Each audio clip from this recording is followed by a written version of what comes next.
Hello, everyone, and welcome to the Daily Antidote of Song, making every day better, one song at a time. And today is definitely a day that we want to sing and commemorate and think about what this day means to all of us.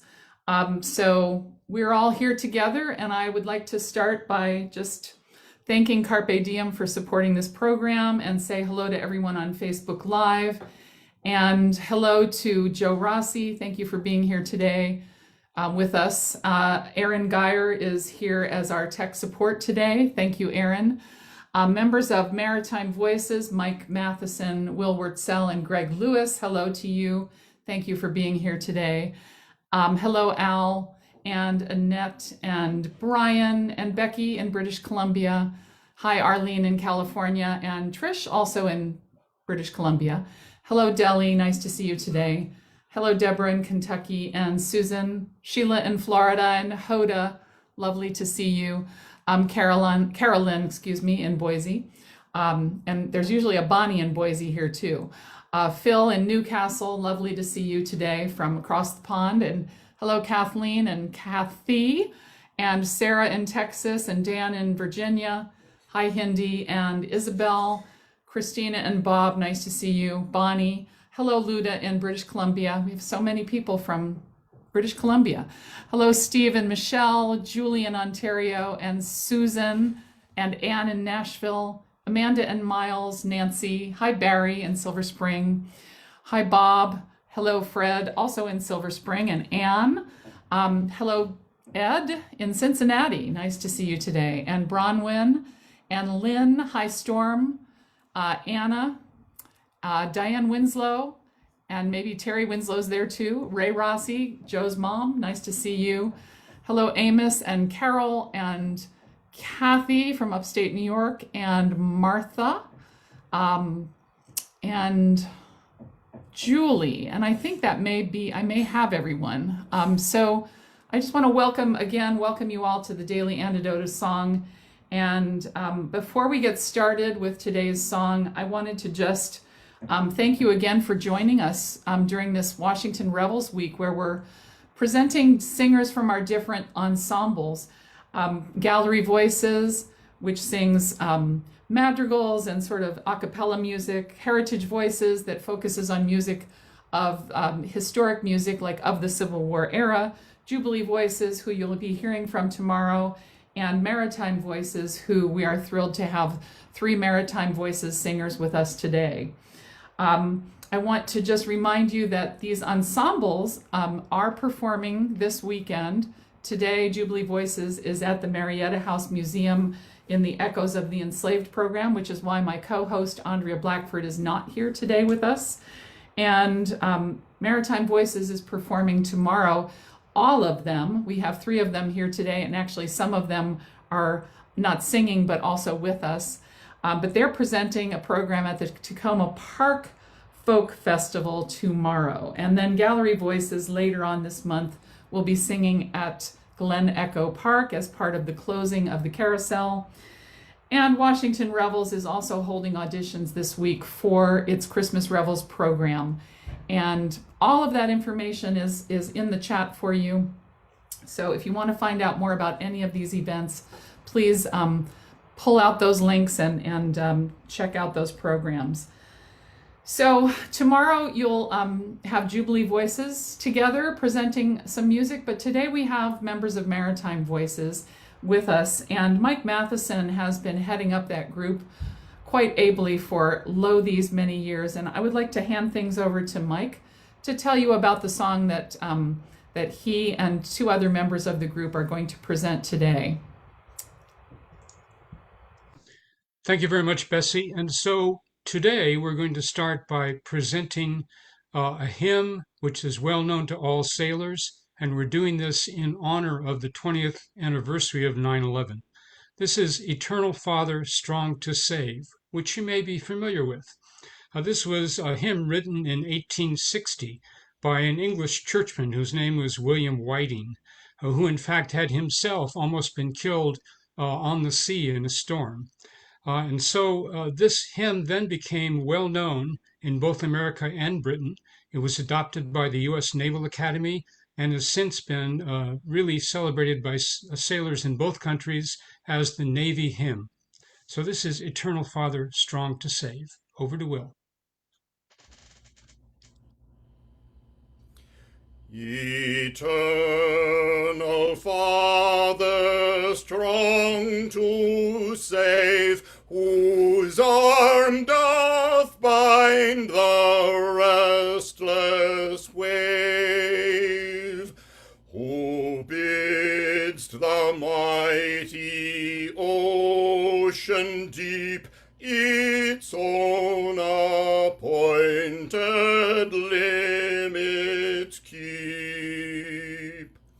O hear us when we cry to thee for those in peril on the sea. O sacred Spirit, who didst brood upon the chaos dark and rude, who badst its angry tumult cease, and gave us light and life and peace. Oh, hear us when we cry to thee for those in peril on the sea.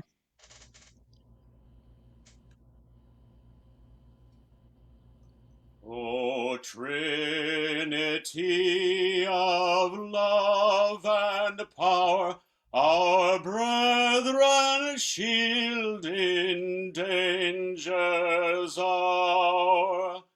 From rock and tempest, fire and foe, protect them wheresoe'er they go. Thus ever let there rise to thee glad hymns of praise from land and sea. Amen.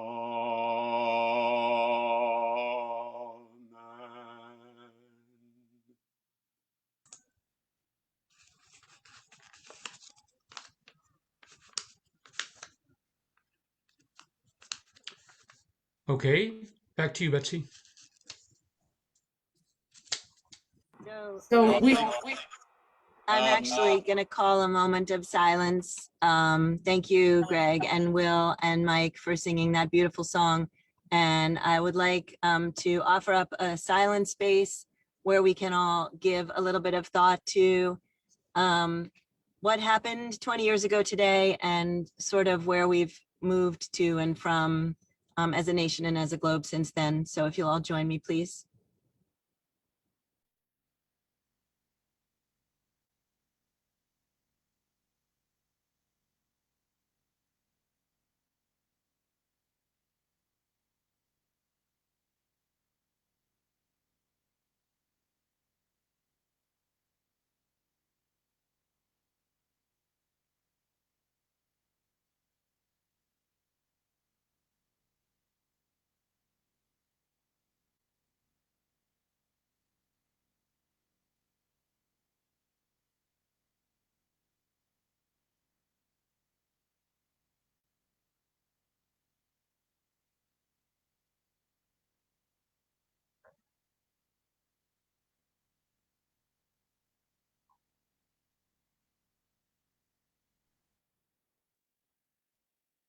Thank you, everyone, for taking a pause in your day today.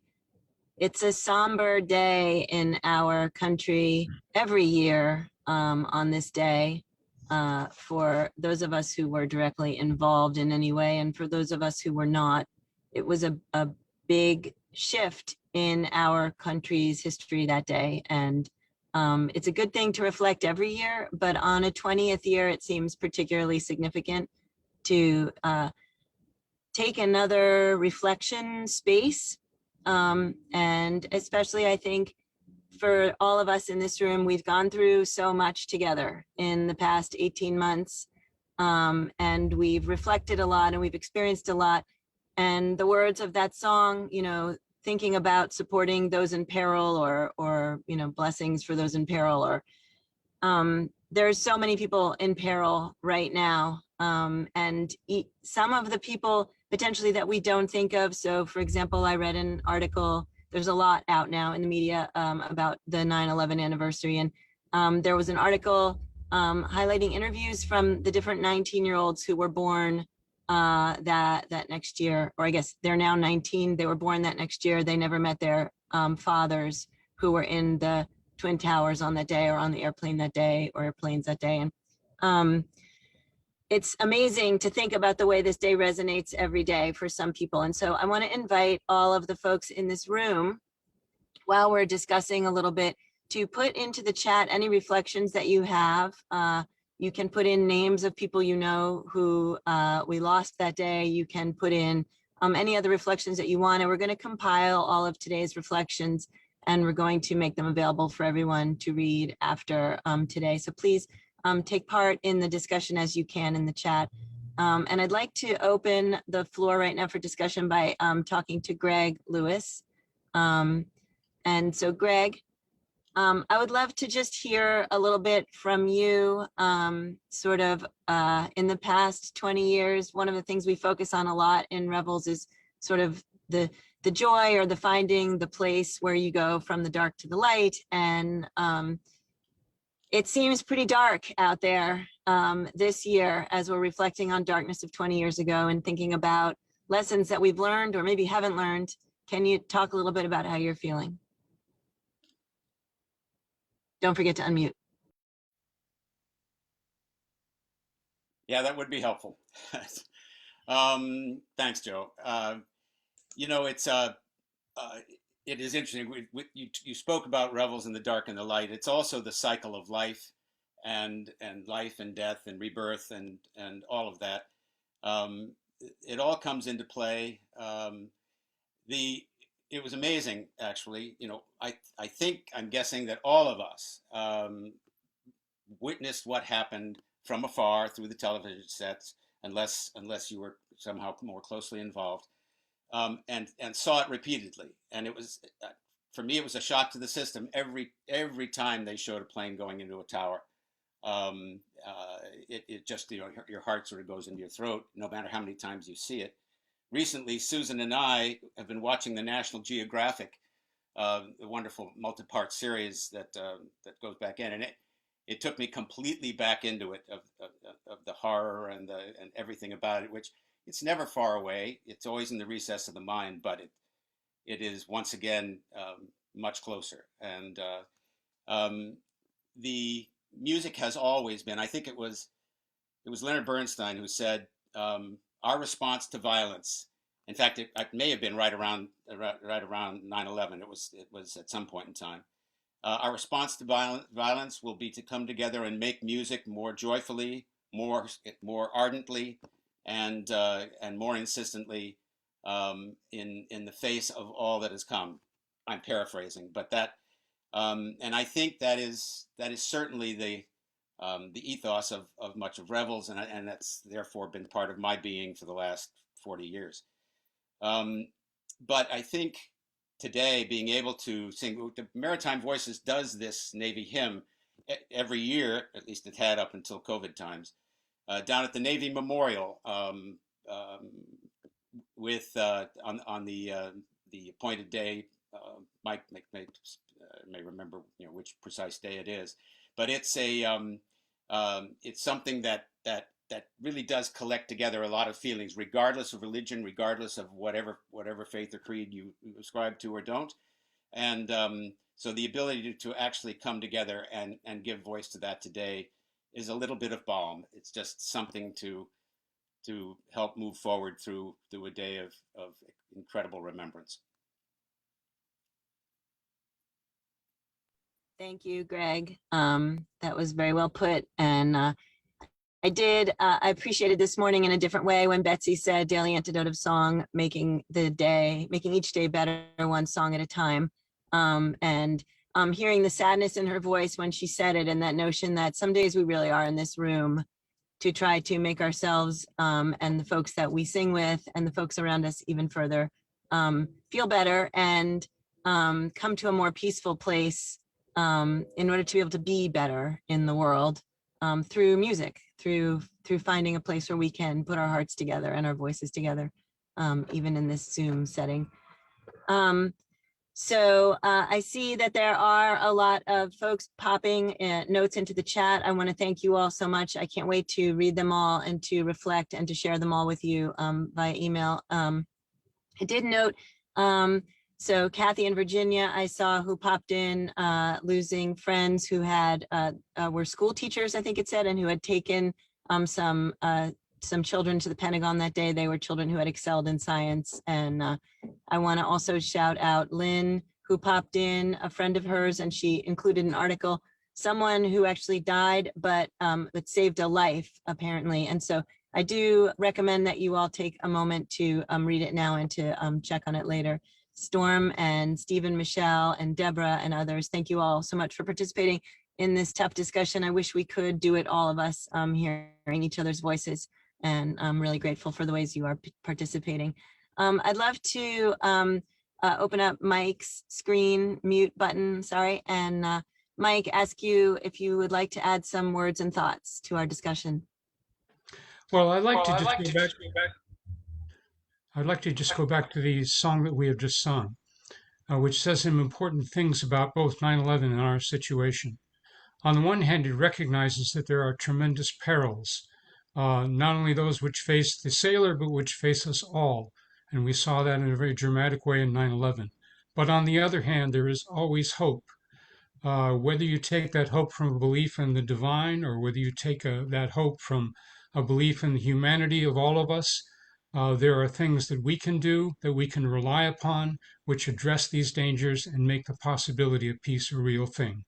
So I think we need to look at this event with regret, with a certain amount of fear, but also with a tremendous amount of hope for the future for all of us.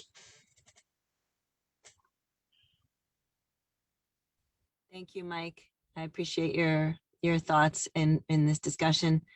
Will, I'm wondering if you can also share your thoughts. And I think if I remember right, you actually were in the Navy. Do I have that right?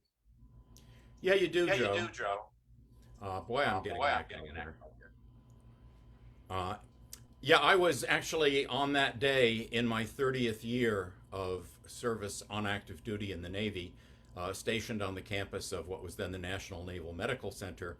And when we first got the word that the towers had been hit, the Pentagon had not yet been hit, our command immediately set threat condition Delta, which means we are under attack. And the emergency plans went into effect, at least for our command, immediately.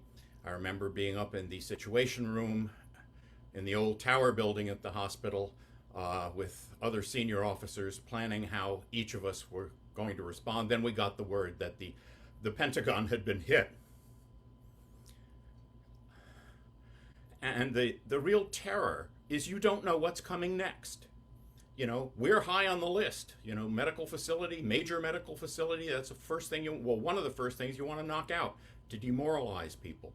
So it was a horrible experience. I'll never forget it. And then, you know, you wonder, how are we going to recover? How can we come together again as a country when, you know, we don't even know what the extent of the threat is in the long term? It was both a horrifying and a really a humbling experience, because you realize how much you can't control. So in the years that followed, you know, we sort of watched the country come back together, and I'm getting the same sense now. You know, we may well be in harm's way, under threat, and having, you know, been there once, you say, well, what did we do then, and what can we do now? And I think nothing brings out the real character of our country, like all sharing a common real existential threat and pulling together to say, no, that's not going to happen. So it means a lot to me today. Thank you, Will, so much for sharing that. I want to add to that I feel like one of the changes in the last 20 years is that our internal threats are different. And, we used to, I think, be afraid of what might come in from outside of our nation. And it feels different now. In this room, we all went through the attack on the Capitol together. And we now don't just think about terrorism as something that will come from outside. We think of it as something that might come from inside. And it does feel scary. It does feel different. It feels different to look at the New York skyline as I drove by it today than it felt 25 years ago or 20 years ago. And I think maybe part of today's reflection is thinking about how all of this has changed us personally, how all of it has changed our nation, how all of it has changed our world. And then always coming back to what are the actions that we can take as individuals and as communities to try to make the world a better, safer place where we can sing more often in joy instead of in sorrow. So I do want to thank everybody again for coming today. Some days we do leave the room feeling very uplifted, and some days maybe we feel we leave the room a little more contemplative. And hopefully today we can take what we've experienced here in this room with us and reflect a little bit before we come back again tomorrow to sing again with a little more uplifting song. Aaron, I think you are still out there. Is there anything in the chat that you can read out loud for us? I can't do it as easily on my phone. Do you see anyone's comments that you can share? Absolutely. Yeah. Will, we have a lot of different personal stories coming in from a lot of our community. Mabel in Massachusetts says, my good friend Michael Benjamin Packer was giving a keynote address at Windows on the World. This past June, I attended the memorial of his wife, my college roommate, and she was lost in this tragedy. And it's a little hard to scroll through all of these in the chat. I apologize, but I do want to share some of them. Hoda says, I was a school teacher and had not heard. The students were in shock in Canada, felt insecure. The F-16 and F-18 were up. Airspace is secured, I told them. They wondered how I could have done that. They become angry. I stayed with all the feelings. I remembered I was a teacher, offered love and light. I explained I personally did not do it, and spoke of the shame, regret, and fear I felt. I was born in Egypt. We all cried. And let's see. Lynn says, a young woman in her 20s, living from the town next to her, died that day because she had a job interview in the WTC. I didn't know these people, but something like 165 victims had ties to Connecticut, as obviously they're so close to New York. And then something that Kathleen in Albuquerque said was, I fear that some will use 9/11 as a reason to treat our Afghan refugees badly, which is another thing that I think we're all especially aware of right now as we deal with the aftermath of all of this, and that remembering that it was not just Americans who suffered a tragedy from this. Yeah, those are some of the ones that I see in the chat here. Thank you, Aaron. I just saw a note from Susan G coming in that said to please read something aloud. Can you Yeah, so absolutely. This is not something that I wrote, like I physically wrote it in the chat, but this is not a concept that I originated, but I do make a point to say every year that, you know, on this day, we mourn the loss of hundreds of American lives who lost their lives in a terrible terrorist attack. And we also mourn the lives of thousands of Middle Eastern people who paid the ultimate price for a crime that they did not commit.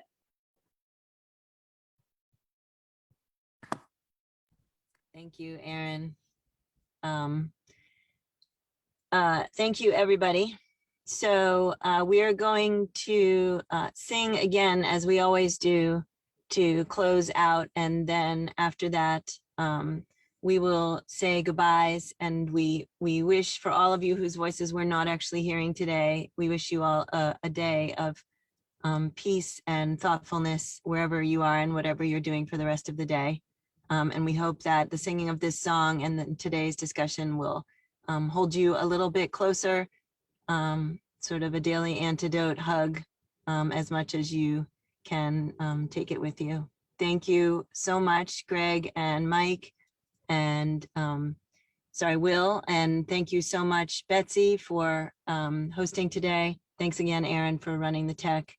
And can I turn it over to you, Will, to open the song again? Sure.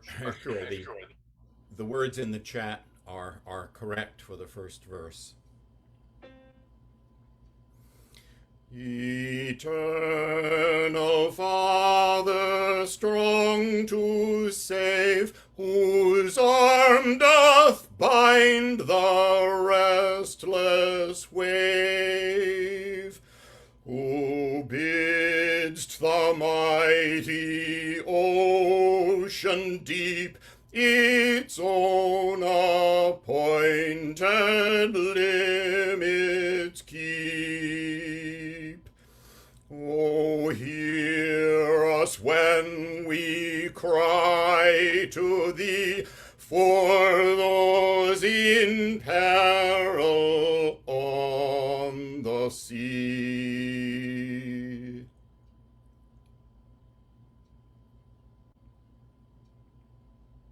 Shall I continue? O sacred Spirit, who didst brood upon the chaos dark and rude, who badst its angry tumult cease, and gave us light and life and peace. Oh, hear us when we cry to thee for those in peril on the sea. O Trinity of love and power, our brethren shield in danger's hour. From rock and tempest, fire and foe, protect them wheresoe'er they go. Thus ever let there rise to thee glad hymns of praise from land and sea. Amen.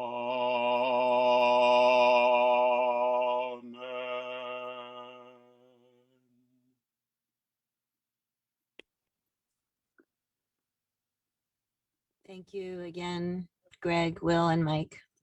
And thank you everyone in the room for coming in today and for singing and sharing with us. Betsy and Aaron and Carpe Diem and Washington Revels, thanks to everybody for making it possible for us to gather here today and to spend this time reflecting and singing together. I'm going to say goodbye and thank you to everybody on Facebook Live. Hope that you'll all join us tomorrow for the last day of our Washington Revels week.